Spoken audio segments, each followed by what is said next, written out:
बिस्मिल्लाहिर्रहमानिर्रहीम। अस्सलाम वालेकुम। मैं हूं बुशरा सदीकी और आप देख रहे हैं पब्लिक ओपिनियन। उठा रहा है जो फितने मेरी ज़मीनों में, वो सांप हमने ही पाला है आस्तीनों में। ये लोग इसी को ही जमहूरियत समझते हैं, ये लोग इसी को ही जमहूरियत समझते हैं कि इक़्तिदार रहे उनकी जानशीनों में। आजकल सोशल मीडिया में नौजवान नस्ल फिर से तारीख के पन्नों को खोल रही है। नौजवान नस्ल हमारी तारीख में जाकर एक एक वर्क उलट रही है और देख रही है कि क्या सच्चाई है। वो खुद, उसको इतना शऊर आ गया है कि वो खुद जज कर रही है कि तारीख में जो हुआ था वो सही था कि गलत था।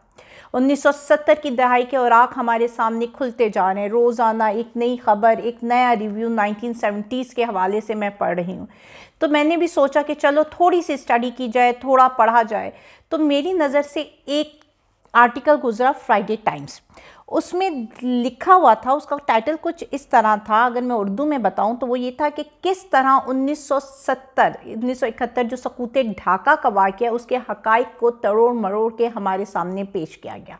और उस आर्टिकल में उन्होंने अपनी तरफ से कुछ नहीं लिखा था, उन्होंने लोगों से स्टेटमेंट्स ली थी जिन्होंने तारीख को पढ़ा है और समझा है। उनमें से एक दो स्टेटमेंट्स मैं आपको बताती हूँ।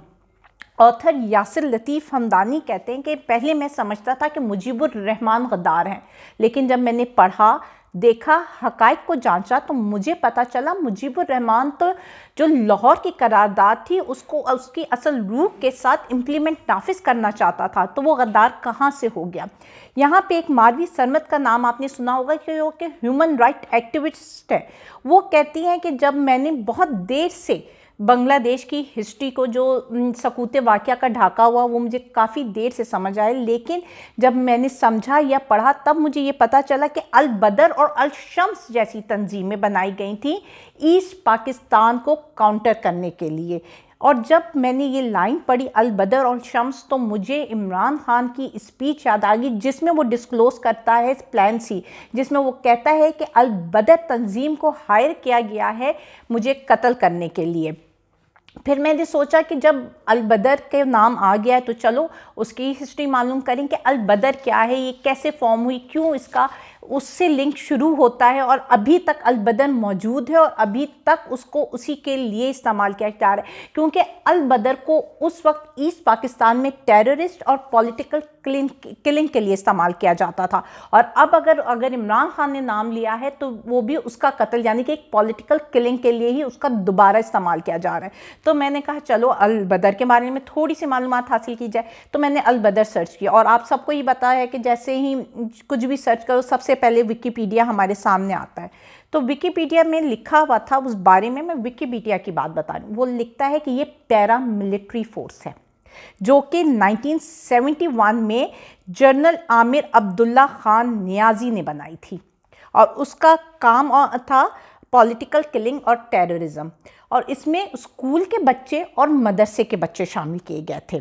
ठीक है, अब दोबारा से जब ये हिस्ट्री आ रही है, लोग इसको पढ़ रहे हैं तो वो जज कर रहे हैं। पहले जब एक ISPR जो है ना एक ट्वीट करता था तो हम सब जो है वो पागल हो जाते थे कि यार वाह हमारा इदारा क्या बात कही है, उसके एक एक गाने पे हम लोग झूम जाते थे। लेकिन अब नौजवान नस्ल में इतना शऊर आ गया है कि वो हक़ाइक़ को ख़ुद जज करना चाह रहे हैं।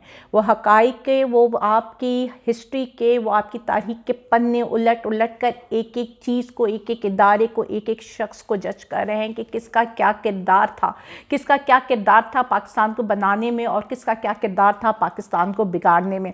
आज के मौजूदा हालात में फिर आप पाकिस्तान को उसी ज़ख्मी हालत की तरफ लेकर जा रहे हैं, वो ज़ख्म जो हमने 1971 में खाया था।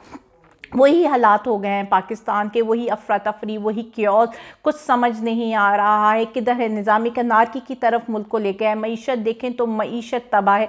पहले तो आटे की किल्लत थी, लेकिन अब अफसोस के साथ कहना पड़ रहा है कि दालों का भी सिर्फ 15 दिन का स्टॉक रह गया, क्योंकि कंटेनर्स खड़े हैं हमारे पास, लेकिन हमारे पास इतने डॉलर नहीं है कि हम उनको वहाँ से उतार सकें।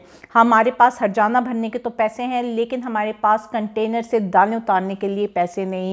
वो इसहाक डार जो बड़ी शान और अकड़ से सरकारी जहाज़ से उतरा था और जिसने अपनी सारी तनख्वाहें ले ली थी, सारी पेंडिंग करोड़ रुपए की तनख्वाह ले ली थी, आज वो कहता है जी पाकिस्तान की मईशत अल्लाह के ज़िम्मे है। तो भाई आप क्यों आए थे?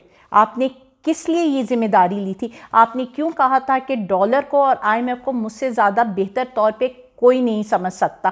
आज आपने मईशत को तबाह बर्बाद कर दिया है। आपने कल की आपने कोई कॉन्फ्रेंस की या लाइव खिताब किया, उसमें आपने कहा हमारे पास 2 ऑप्शन थे, सियासत या रियासत, और हमने रियासत को चुना। आपने रियासत को बर्बाद करने के लिए चुना। आपने अपनी सियासत तो ख़त्म कर ही दी है, लेकिन आपने रियासत को भी बर्बादी के दिहाने पर लाकर खड़ा कर दिया है। मईशत हमारी तबाह है, मजाक हमारा बना है, इंटरनेशनल मीडिया मजाक उड़ा है, यहाँ के इंडियन मीडिया, जहाँ के आप लोगों ने देखा होगा कि एक वीडियो वायरल हो रही है जिसमें वो बंदा कह रहा है कि जी पाकिस्तान अपने एटमी असासे बेच रहा है क्योंकि उसके पास खाने को रोटी नहीं है, बेचारे बड़े बुरे हालात में। और वो अपने आवाम से कहता है कि जी हमें पता है कि इंडियंस पाकिस्तानी से नफरत करते हैं, लेकिन अभी प्लीज़ आप नफरत मत करें, बेचारे बड़े बुरे हालात में, आप उनसे हमदर्दी कीजिए। उनके हालात तो इतने अबतर हो गए हैं कि उनके पास खाने को रोटी नहीं है और अब वो बेचारे अपने असासे बेच रहे हैं।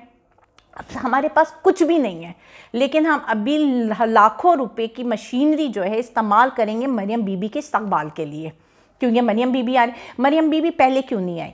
क्योंकि उस वक्त आती तो उन्हें पता था कि ना उनको वो प्रोटोकॉल्स मिलने हैं, ना वो पुलिस की नफरी होगी, ना कोई सरकारी मशीनरीज होंगी। तो जब उन्होंने अपना एक जानिबदार वज़ीर आला आ गया तो उन्होंने भी कहा कि अब मैं लैंड करती हूँ। अब वो लैंड करेंगी, मशीनरी उस मुल्क में लाखों रुपए के पाकिस्तानी कौमी ख़जाने से पैसे इस्तेमाल होंगे, उस कौमी ख़जाने में जहाँ लोगों के लिए आटा और दाल ख़रीदने के पैसे नहीं हैं। अब मरियम बीबी का आना क्यों है? क्योंकि जिस तरह प्लान चल रहा है, जिस तरह बातें हो रही हैं कि जी प्लान ये है कि सबसे पहले नेशनल असेंबली का इलेक्शन करवाया जाएगा जिसकी कैंपेनिंग करेंगी मरियम बीबी। अगर तो नेशनल असेंबली में अब हमने क्लीन चिट जो है देनी है नवाज शरीफ को, और हमने जो है वाइट वॉश करना है PTI का, किसी भी तरीके से PTI का वाइट वॉश होगा और फिर हम जाएंगे जी प्रोविंशनल इलेक्शंस की तरफ और फिर नवाज शरीफ भी आएंगे। लेकिन इन केस हम PTI का मुकाबला नहीं कर पाते तो अब उनका प्लान 2 क्या होगा कि हम हाई कोर्ट में जाएंगे, कोर्ट में जाएंगे और उसको लिंगर ऑन करेंगे, हम जितना मर्जी डिले कर सकें और हालात ऐसा पैदा कर देंगे कि हम इमरजेंसी की तरफ जा सकें। अब जब आप इमरजेंसी की तरफ जाओगे तो फिर क्या होगा? फिर मैंने आपसे वही सवाल पूछा था कि बाकी जितनी भी जमातें हैं, हमारी सियासी जमातें हैं, वो एक्सेप्ट करेंगी इमरजेंसी को? तो बहुत अफसोस के साथ कहना पड़ा है जहाँ सारे निज़ाम नंगे हो गए, सब कोई नंगा हो गया, वहाँ ये सियासी जमातें भी नंगी हो चुकी हैं। उनके भी जो बयानिए थे जमहूरियत के हवाले से वो सब कहीं दफन होते दिखाई दे रहे हैं। हाँ, यहाँ पे आसिफ जरदारी को का नाम लेकर मैं बताऊँगी कि उन्होंने इनिशियली अपोज किया है। उन्होंने कहा है कि अगर इमरजेंसी न लग गई तो तमाम सियासी पार्टी लपेट में आ जाएंगी, लेकिन उसके अलावा तमाम PDM बशमूल PMLN जो कि वोट को इज्जत दो का बयानिया लेकर उतरती है और हर दफ़ा इसी का बयानिया लेकर उतरती है और आमरीत के ख़िलाफ़ फिर आवाज़ उठाती है, तो वो भी कहती है कि इमरजेंसी के हमें बचाया जाए। जब हम हुकूमत में हो तो हमें लूट मार करने देनी चाहिए जाए, और जब हम हुकूमत से बाहर जाएँ तो हमें एक सेफ़ पैसेज दिया जाए। तो अभी उनको एक सेफ़ पैसेज चाहिए और वो इमरजेंसी की सूरत में उनको चाहिए, चाहे मुल्क तबाह हो जाए लेकिन उनको एक सेफ़ पैसेज मिलना चाहिए। तो उनका जो बयानिया था कि वोट को इज्जत दो, वो एक झूठ और फ्रॉड में मबनी था। किधर है नवाज शरीफ, कहाँ है ये सारे? सिर्फ एक लेवल प्लेइंग फील्ड देने के लिए सिर्फ नवाज शरीफ को मुकाबले से, मतलब नवाज शरीफ मुकाबले से डर रहा है ना। इमरान खान भाई तुम में इतनी हिम्मत है, तुम्हें लगता है तुम ठीक हो, तुम्हारी नैरेटिव्स स्ट्रॉन्ग हैं, तुम्हारे बयान स्ट्रॉन्ग है पाकिस्तान में, और मुकाबला करो, ठीक है। लेकिन तुम्हारा मुकाबला क्या है? तुम्हें पता है कि तुम इमरान खान से हार जाओगे, तो आप लोगों ने कहा कि इमरान खान को ये ख़त्म कर दो ताकि जो है हम आए और आराम से तख्तनशीन हो जाएं। और आखिर में जो मैंने शुरू में नज़म पढ़ी थी ना, उसके 2 अशार पढ़े थे, उसका आखिरी शेर से मैं अपना ये ख़त्म करना चाहूँगी कि यही तो वक्त है आगे बढ़ो खुदा के लिए, यही तो वक्त है आगे बढ़ो खुदा के लिए, खड़े रहोगे कहाँ तक तमाशबीनों में। अल्लाह हाफिज़।